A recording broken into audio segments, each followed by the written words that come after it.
Now, don't get the wrong idea, this video isn't going to be an in-depth summary and discussion of the Babel event. What I wanna talk about is how much of an absolute cinema the Babel event is. Everything you question during the early days of the main team storyline has been answered. However, you can never look at any of it the same again. After finishing the Babel storyline, I was left emotionally overwhelmed, eventually feeling numb as I sat on my chair, baffled on what had transpired. Days gone by, it's still lingering around my head that I had to make this video to share and organize my thoughts. For context, not too long before the start of the event, I finished Act 1, Episode 7 of the main team. Haven't done further than this since I like to take things slow. By the end of that chapter, we got my first glimpse of the Regan. Now imagine this. The first time I was introduced to this character, then immediately I get a whole event that involves him. Talk about great timing. The main team didn't fully elaborate on Babel's and Casdel's history. In fact, I don't remember if they mentioned it yet up to where I left. Though I had initial knowledge from reading operator files that has some connection to that past. While I try to avoid a long video of me gushing and yapping, I'ma go through the scenes that are a personal highlight to me. They managed to make me think Ascalon was gonna be the main protagonist, along with Scar-Eye thinking he was gonna be the antagonist. Oh no, it's way deeper than that. I'm excited to learn more about Kal'tsit because she had mentioned before something terrible went down in Babel and has an unexplained disgust towards the Doctor. Then, all of a sudden, they hit us with this terrible scene which made me go, what the f***? Naturally, as an unknowing reader, I didn't know who was lying on the ground there apart from the Doctor and surprisingly young Armia. That somewhat explains the timeline, although residents of Terra age quite differently. Well, turns out, these two, who are apparently twins, are a real big goddamn deal. General Teresis and the King of Sarkas, Teresa. The one thing I observed was Teresa's pose, the same as older Armia. I thought she might have been a mother figure for her and adopted it. However, reality is so much worse when it was revealed. There is most certainly a complicated political catastrophic crisis around Casdel, which I think I understand, but I'm not gonna get into. What stands out more to me is the establishment of Babel on their vision of a peaceful Terra, and learning Kal'tsit has been serving Teresa for quite some time. Around here, we'll get the introduction of Oda, Manfred, and Ascalon, the so-called prophesized child. Despite the event coming with Ascalon's banner, she doesn't play a major role as I initially thought. Don't get me wrong, she is important, just not the main driving focus of the plot to the fate of Babel. War. War never changes. Babel has been driven out of Casdel, along with their King Teresa by this point. A once happy relationship turned sour. Yeah, I don't have much to say about this chapter. The moment I saw the silhouette of the Doctor, this is where I locked in. We get a small snippet of Doc's past with a priestess lady. Cuts to 4 years ago, which I'm not sure if it's before the events of Chernobyl or not. This is also where I had the revelation that Rhodes Islands is Babel, not a separate organization. No longer can I see it as simply a small pharmaceutical company, but the most influential company back when Teresa reigned. Now it makes total sense how they had a lot of resources and power to cooperate with other big names. But the biggest damn thing they revealed for this chapter is the Doctor, the MC of Arknights, the guy with unexplained amnesia, is actually an ancient person, million years old, from a bygone era, probably way older than Kal'tsit. And yes, can you believe it? And there's more! Originium, the cause of the infection, oripathy, has been around for ages as well. Well, we'll get to know more about it later. Apparently, they woke us up earlier than planned, needing the dog's help dealing with Originium. Civilite Eterna, an ability that Teresa possesses to which the Doctor knows about. Civilite Eterna a name we will be hearing a lot. I love the subtle details to let us know the Doctor is a genius, as he learned Teresa's language almost immediately. Looking at this scene again as I write my script is quite painful. I've grown attached to how kind Teresa is by this point, and it's so weird seeing how nice Kal'tsit is.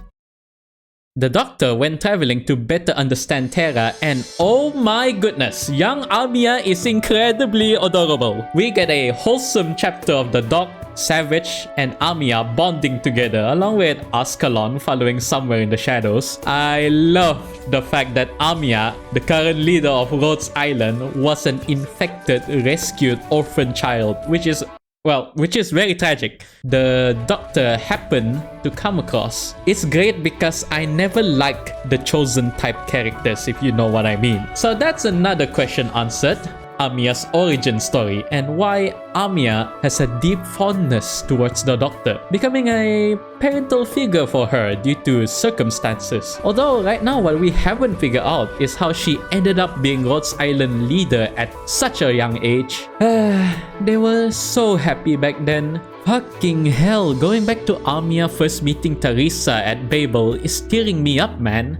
I can't keep my composure. The rest of this chapter further goes into Teresa sharing her conviction into curing oripathy with the Doctor. Rereading BB4 with knowledge of what's to come hurts a lot.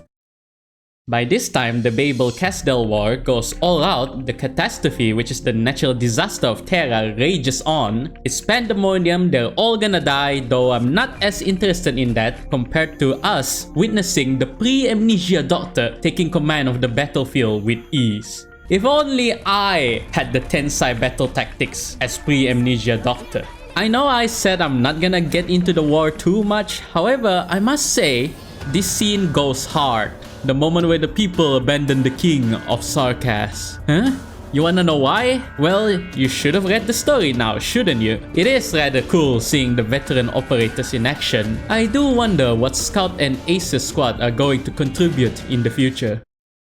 Friendly reminder, every infected has the martyrdom perk. They become landmines whenever they perish, to which the Doctor was kindly enlightened. Tragic that the Doctor sympathized, learned about all this, and still did what he did later on. Holy hell, I did not catch this on my first play. Teresa asks, do you think all this is your fault? Is insane foreshadowing. I don't fully understand Civilite Eterna. What I do know is that it has the ability to take on the emotions of a person, to which somehow the Doctor is able to resist Teresa's attempt on using it to share the burden. Makes it all the more mysterious what exactly we try to hide. It never crossed my mind that the Doctor is unaffected by Originium. I've always thought Doc was really good at avoiding them. Here he did quite a lot of self-experiment, to a worrying amount. It's all fine though, since together with Teresa, they were able to make a breakthrough to develop more advanced oripathy medicine. And that's a direct quote from the Doctor. Foster a future with Originium.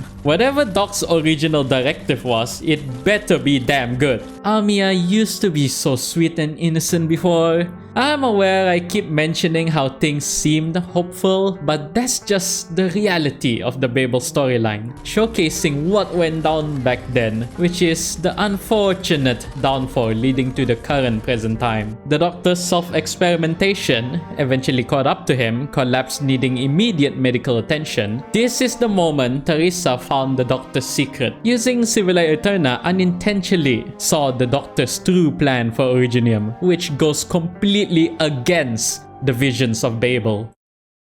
I cannot fit enough words on how strong of an opinion I have for this chapter. I can summarize it in one sentence though. For a genius, this guy is an idiot. The Doctor goes through an insanity spiral, being unable to comprehend whether to stick to his Originium project, essentially resetting, sacrificing billions for a better world, or cure the infection, and live on as Teresa's Babel project is about. Personally, I really don't think it's that hard of a choice. Maybe we shouldn't have awakened the Doctor early. The original project proper time estimation was probably correct. I hope we touch upon the old civilization more, where the Doctor came from. It is hella fascinating. This mysterious past priestess referred life forms as humans, with quotation. Wonder what's that's all about? Oh, I knew they were around during Wiš'adel Babel War. Didn't know they were on Babel's side though. W was quiet here. Something must have happened that changed her to the psychotic person we know and love. I haven't read their story though. Are they just mercenaries? This idiot decided to be in cahoots with the opposite side, requesting the worst possible thing ever. Destroy Babel. It even pains the Doctor to even request such a thing, especially to Teresa's own sibling. They all somewhat share the same interests. Teresa, and the Doctor wants a better Terra. It's just that they all have different means of achieving them. And what entity is the Doctor? Teresa asked if the Doctor was the last of their kind. I'm so damn curious about that. So, the Doc's ultimate choice is in order to fully destroy Babel, we have to slay the king. You know what? Kal'tsit and W's disdain towards the amnesiac Doctor is justified. I said it! Still can't fathom that Babel was actually on the verge of winning the Civil War, but the Doctor was like, nah. The majority of Babel's unit is currently liberating Wiš'adel, leaving the base of operation, the landship defenses, weaken, where the Teresa and Doctor are currently stationed. My heart sank, since we know it implies that the Teresa is exposed to danger. We already saw the gut-wrenching sight back at BBST-1. We were naive, haven't had a single clue on the truth of why it occurred. Look at this. They're having a splendid conversation together. Teresa even said after our victory, she was positive Babel was gonna win. Side note, I wanna comment on the visuals that have been bangers throughout. Not only it has been a joy to read, well, joy may not be the right word, but it's been pleasing to the eyes. To no one's surprise, enemy assassins had infiltrated the landship. The idiot rat volunteered to take over control of the defense system, to which, of course, Teresa is oblivious of his real intent. Doctor had plenty of time to reconsider. Sadly, he at this point has no faith in Babel's, Terra's whole survival. We get another flashback of the past, seeing that the Doctor is normally the one clicking dialogue, hints that apparently Doc used to be called an oracle. Straight up, I saw the screen again. Shivers went down my spine. Let me say it out loud for you. Are you sure you want to disable the ship-wide defense system? No! I don't want to. Too bad I don't have the choice. It's the illusion of choice. Oh, no. No! No! No! I don't want to go through this again! This is the most difficult stage to beat! No amount of 6-star limited operator can clear this mission. Alright, I took a break from writing my script to prepare myself for this. Let's do this. Small innocent Amia, who's been minding her own business, playing around like any child would, went to find Teresa. Unbeknownst to her, assassin has infiltrated the landship. I can't get over how Teresa treats Amia like a caring mother. It's very cute. I only knew more about Teresa during the Babel event, so it's amazing how they managed to give a well thought out character development in a short period of time. Sensing something amiss, Teresa instinctively protected Amia with an Originium Arts barrier, preparing for the inevitable attack. Not only from mere assassins that once served Her Highness, the ones that she personally knew. For a while, the all-powerful king does a tremendous job repelling the assault. But of course, the Eye of Priestess, the guy controlling the defenses right now, had to intervene, leading to a brutal, bloody end to the King of Sarkas, Teresa. I remember I audibly made many dejected noises cause those son of a bitch from Hyperglyph are making me, the player, sabotage the defenses. Of course, in this context, the Doctor is the one executing these atrocities. Amia was never meant to be involved. However, as a last-ditch effort from Her Highness, she bestowed the burden of the power of the King of Sarkas towards Amia. I know Teresa never wanted this as well. I'm aware it's to ensure the chance for a better world as long as someone possesses Civilite Eterna. To lay such a responsibility to a child no less is a bit much, isn't it? Ah, I forgot. Once the barrier protecting Amia disperses, she's greeted with a bloodbath of dead bodies. That includes the dying Teresa, by the way. I can't blame her on growing up to be how she is today after witnessing countless traumatic events, from losing her biological parents to losing her pretty much foster parents as well. Hold up, I didn't catch this on the first read. Preventing Civilite Eterna from completely overwhelming Amia was actually because only a few portions of it are released to her. That explains a lot of Amia's power outbursts sometimes. And this whole sequence explains why Amia wore the same ring as Her Highness. Holy shit, can this power transferring be a little less stabby? My goodness. The idiot rat doctor has the audacity to approach the crime scene. Teresa said it herself as the doctor stood idly while more assassins attacked Teresa.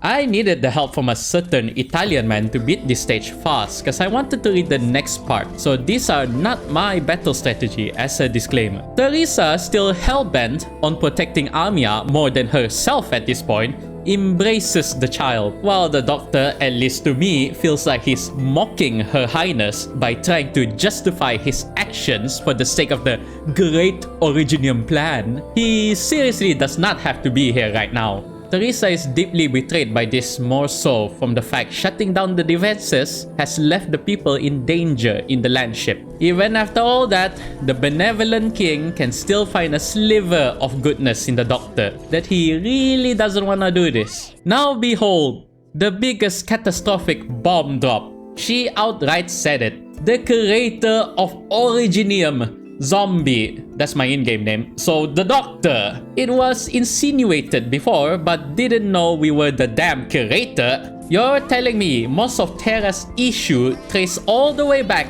to us. You have to remember, she read our memories, so she didn't implicate us. There is a possibility it's not true since the Doctor responded with, "What?" It's just way too bizarre for me to believe. The Doctor messed up and got stunlocked by Teresa as she gave him more like take away his memory. We got to see the origin of the amnesia. Another question answered. If you recall, this mirrors the same scene as BBST2, only less hopeful and all the more depressing. Teresa's little memory wipe is a revenge gift to the Doctor for him to get his shit together. Forget the plan and do what's right at the moment rather than the distant future. A very powerful scene which follows up with what foreshadowed way earlier from the start of the story, but now with a fresh pair of eyes, we now know who Teresa was and why everyone was in such a sorrowful state. Teresa, holding on for dear life, waited for Kal'tsit's appearance, to which she is already too late, until she uses the last remaining of her power, temporarily manifests her consciousness onto Amia's body to say her goodbyes and her final request. In short, Kal'tsit was given a task to guide the now amnesiac Doctor to cure oripathy the proper way, where we also got to know how, on Terra, the Doctor ended up at Ursus. Chernobyl will be safe, alright. I still don't know why Amia agrees to be leader of Rhodes Island now though. I know she bears the black crown, however, there's got to be another storyline on Amia's acceptance of her responsibilities. And with that, that's it. She's gone. Thus begins a new era for Babel, converting to be the Rhodes Island we now know today. Along with many treacherous paths they have to overcome. Everyone now aware of the tragedy set their piece. What's more noteworthy to me is W's reaction to the news. She's very passionate about her death. How did she figure out who caused it though? They'll tell that tale somewhere. This event has answered many of my previous questions, yet I'm left with even more questions. That is phenomenal. The story has concluded. In the final chapter, presents the memories Teresa perceives before her demise. From the no longer doctor that the people of Babel once knew, she saw the bliss to the misery of the doctor. Lastly, the compassion he has deep within. The oracle is now no more. Now it is only the doctor. Now tell me, why the hell is Teresa back? Let's rewind all the way where I mentioned this chapter. I brushed it aside before, but now that I know Teresa, I can't believe this small teaser they showed us in the end. That's blasphemous. Alright, I made this entire video more so for myself. At the same time, for anyone watching, this Babel event has been a treat. I had no clue it was a prequel storyline. I've already expressed my emotions and opinions throughout the whole video, so there's not much else for me to say about it. However, I wanna say this one more time. The Babel event is an absolute cinema. Continuing the main theme, I'm gonna have such a different experience with whatever I'm missing further into the story since I know what happened in the past. It's gonna be hilarious looking back at this video with how wrong and clueless I might be about everything. You know what? Let's end off the video with a gacha pull. Originally, I wanted to upload this video before the Babel event due date. It's already over, as you can see, and as you Arknights player know, now we have this. It's not really an event, it's an update to the main theme. Absolve will be the Seekers. A continuation of episode 14, which I have no idea what it's about, cause I'm still stuck in episode 8. Man, I need to get to work. Unfortunately, I might have to forego all these event rewards because I don't think I can make it in time. It's fine, it's fine. It won't hurt too much. This is a banner that I absolutely should not skip since it's involved a lot of characters that has strong ties to Babel. Wiš'adel, formerly known as W, and Logos. I didn't talk much about him during the video, but he did appear during the Babel event as well. It's already been a couple of days. I think I've only done 2 singular pulls from the free ones that they gave us. I do know that Wiš'adel, Walter, that is such a funny alternative name. Walter is a meta-changing unit. I don't really like pulling for meta units since it will drastically change how I play the game. I'm not too worried because I'm sure that I have enough to guarantee it. Let's use the free 10 pull. I have a total of 350 pulls right now. It's already starting off rather beautiful. That's a 5-star.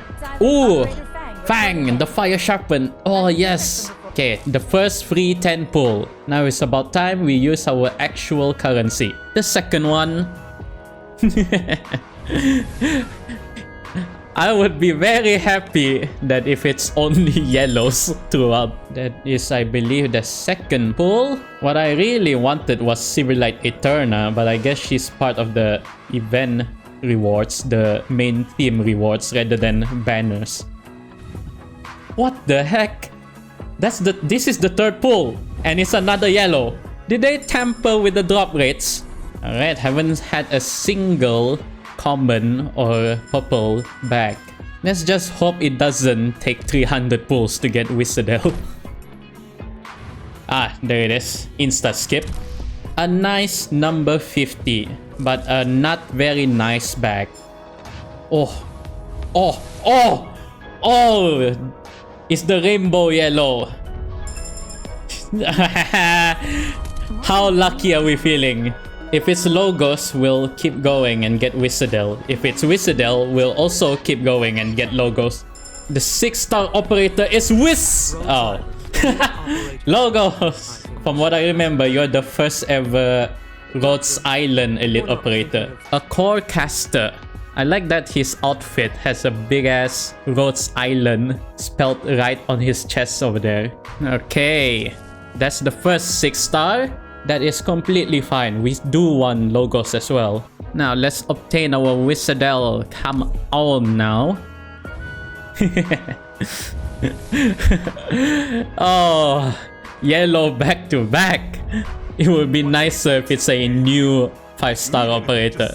Okay, the next. Oh, nah.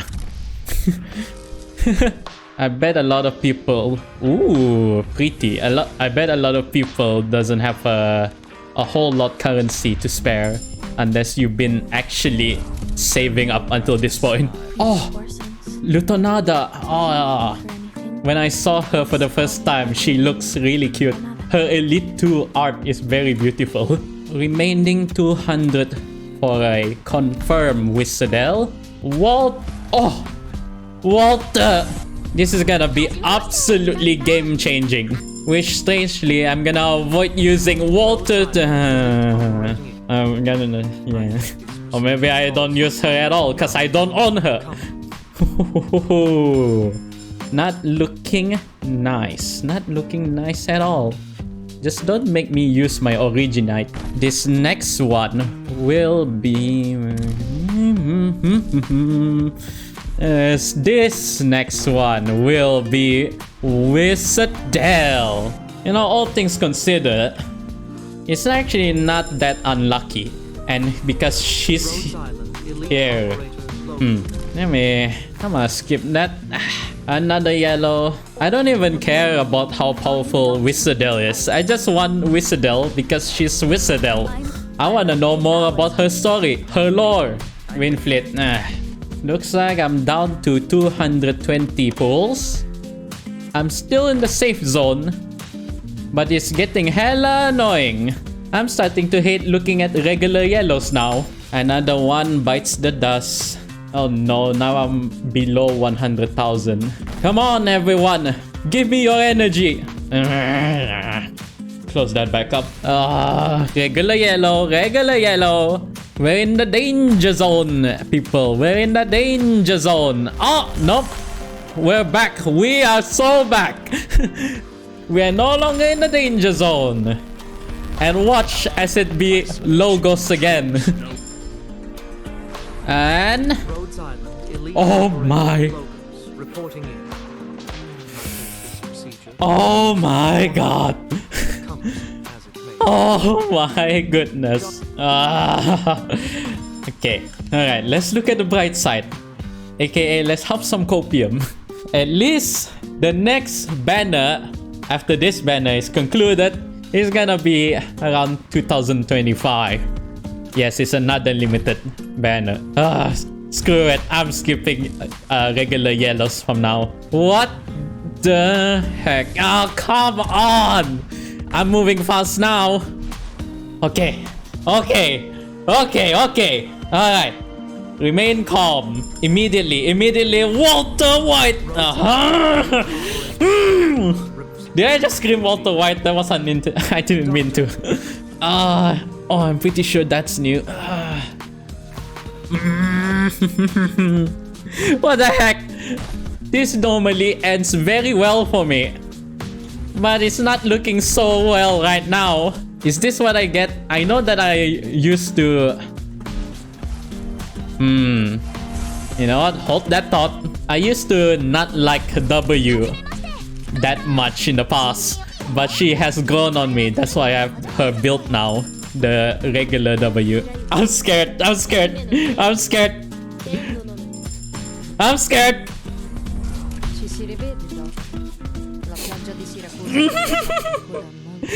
I have a full pot Texas. I do not need another one. What? This was supposed to be a celebration of me finishing the Babel event discussion. I guess my ex... Whoa, back to back! Come on. I didn't mean for the gacha section of the video to be this long. Please. Greetings. Margareta told me about you. It's a shame that you have a chance. No! I love you, Viviana. I always wanted you. But Wiš'adel! I need Wiš'adel! I don't need her. I want Wiš'adel. I'm gonna end up using 300 pulls, am I? I'm gonna end up using all 300. Complete silence. I don't even want to say anything about that. Another regular yellow. This is already way too much. Okay.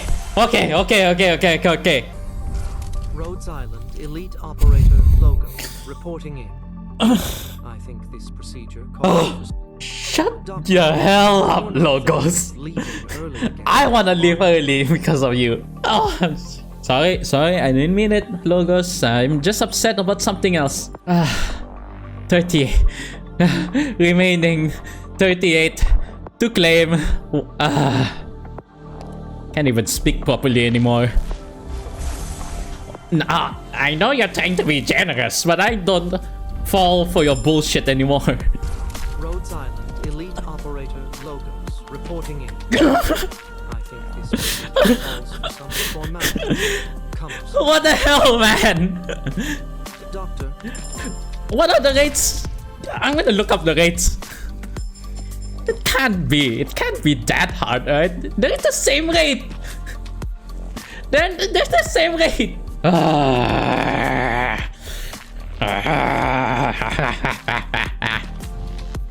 the for fuck's sake. 18 rolls to claim.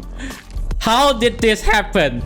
And it's not even a beautiful yellow. Guys, we did it.